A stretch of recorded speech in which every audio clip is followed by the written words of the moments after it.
Hi. അപ്പോൾ എന്താണ് എൻ്റെ കയ്യിലുള്ളതെന്ന് മനസ്സിലായോ? ഇതാണ് ആലം. ഈ ആലം കൊണ്ട് നമുക്ക് എന്തൊക്കെ യൂസ് ഉണ്ട് എന്ന് പറയാൻ വേണ്ടിയിട്ടാണ് കേട്ടോ ഞാൻ ഇന്ന് വന്നിരിക്കുന്നത്. Welcome back to my channel Anu here. അപ്പോൾ ഇതുകൊണ്ടുള്ള കുറച്ച് മാജിക് ടിപ്പാണ് ഞാൻ ഇന്ന് പറയാൻ പോകുന്നത്. ഓക്കെ, സോ ഫസ്റ്റ് ടിപ്പ് എന്താണെന്ന് വെച്ചാൽ, നിങ്ങളുടെ വീട്ടിൽ എന്തെങ്കിലും വാസ്തുപരമായിട്ട് എന്തെങ്കിലും ദോഷങ്ങൾ ഉണ്ടെങ്കിൽ അതൊക്കെ കറക്റ്റ് ചെയ്യാൻ വേണ്ടിയിട്ട് ഒരു ഗ്ലാസ് ബൗളിൽ ഈ ഒരു ആലം വെച്ചാൽ മതി കേട്ടോ. അത് ഫ്രണ്ട് എൻട്രിയിൽ തന്നെ നിങ്ങളുടെ ഒരു ഗ്ലാസ് ബൗളിൽ ഒരു ഷോ പീസായിട്ട് വെച്ചാൽ മതി. ഇത് കാണാൻ നല്ല ഭംഗിയില്ല, നല്ല വൈറ്റ് ക്രിസ്റ്റൽ പോലെ ഇരിക്കുന്നില്ലേ. സോ അപ്പോൾ ഒരു ഗ്ലാസ് ബൗളിൽ നിങ്ങളത് വീടിൻ്റെ ഫ്രണ്ട് എൻട്രിയിൽ ജസ്റ്റ് ഒന്ന് വെച്ചാൽ മതി. ഓക്കെ, അപ്പോൾ വാസ്തുദോഷങ്ങളൊക്കെ കറക്റ്റ് ചെയ്യാനായിട്ട് നമുക്കിത് യൂസ് ചെയ്യാം. പിന്നെ ടിപ്പ് നമ്പർ 2 എന്താണെന്ന് വെച്ചാൽ, പല അമ്മമാരും പറയുന്ന കേട്ടിട്ടുണ്ട്, മക്കൾക്ക് ഫോക്കസ് കിട്ടുന്നില്ല പഠിക്കുന്ന സമയത്ത്, അവർ ഒത്തിരി ഡിസ്ട്രാക്റ്റ് ആയി പോകുന്നു, അറ്റൻഷൻ കിട്ടുന്നില്ല, അപ്പോൾ പഠിക്കുന്ന ഒന്നും ഓർമ്മയിൽ നിൽക്കുന്നില്ല എന്നൊക്കെ അമ്മമാർ പറഞ്ഞ് കേട്ടിട്ടുണ്ട്. അപ്പോൾ നിങ്ങൾ ഈ ആലം അവരുടെ സ്റ്റഡി ടേബിളിൽ ജസ്റ്റ് ഒന്ന് വെച്ചാൽ മാത്രം മതി. ഓക്കെ, അതുകൊണ്ട് നല്ല ഗുണം കിട്ടും. ഓക്കെ, പിന്നെ ടിപ്പ് നമ്പർ 3, പലരും ഉറക്കില്ലായ്മയെക്കുറിച്ച് കംപ്ലൈൻറ്റ് പറയാറുണ്ട് അല്ലേ.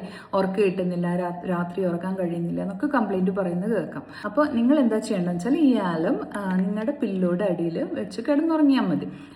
അതൊന്ന് ട്രൈ ചെയ്ത് നോക്കൂ. അപ്പോൾ അടുത്തത്, കണ്ണീർ തട്ടാതിരിക്കാൻ വേണ്ടിയിട്ട് നമുക്കിത് യൂസ് ചെയ്യാം. ഇപ്പം നിങ്ങളൊരു പുതിയ കാറ് വാങ്ങി, അപ്പോൾ ആ കാറിനകത്ത് ഇത് വെക്കാം. ഓക്കെ, അതേപോലെ തന്നെ കൺദൃഷ്ടി തട്ടിയിട്ടുണ്ടെന്ന് നിങ്ങൾക്ക് തോന്നുകയാണെങ്കിൽ, അതായത് നിങ്ങൾക്ക് കണ്ണീർ തട്ടിയിട്ടുണ്ടെന്ന് തോന്നുകയാണെങ്കിൽ, പണ്ട് കാലത്ത് നമ്മുടെ മുത്തശ്ശിമാരൊക്കെ ചെയ്യുന്ന പോലെ കടുകും ഉപ്പും ഒക്കെ ഇട്ട് നമ്മൾ ഉഴിയാറുണ്ടല്ലോ അല്ലേ.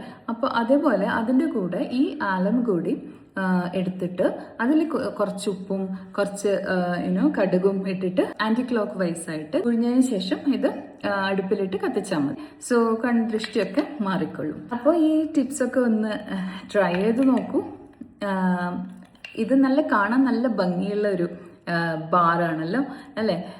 So just for a show piece എന്ന നിലയിലും നിങ്ങൾക്ക് നിങ്ങളുടെ കുട്ടികളുടെ സ്റ്റഡി ടേബിളിൽ അല്ലെങ്കിൽ നിങ്ങളുടെ കാറിൽ അല്ലെങ്കിൽ ഫ്രണ്ട് എൻട്രിയിലൊക്കെ വെക്കുന്നതിനെ കൊണ്ട് ബുദ്ധിമുട്ടൊന്നും ഇല്ലല്ലോ, കാരണം കാണാൻ നല്ല ഭംഗിയുണ്ട്.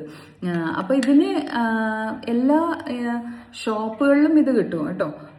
മാർക്കറ്റിലൊക്കെ പോയി അന്വേഷിച്ചാൽ മതി. അത് ചെറിയ പീസായിട്ട് കിട്ടും, അല്ലെങ്കിൽ ഇതൊരു ഇങ്ങനെ ബാറായിട്ട് നിങ്ങൾക്ക് കിട്ടും.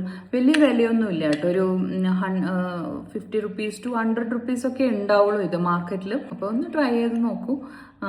അപ്പോൾ വീണ്ടും നല്ല വീഡിയോയുമായി വരുന്നത് വരെ ബൈ. Thanks for watching.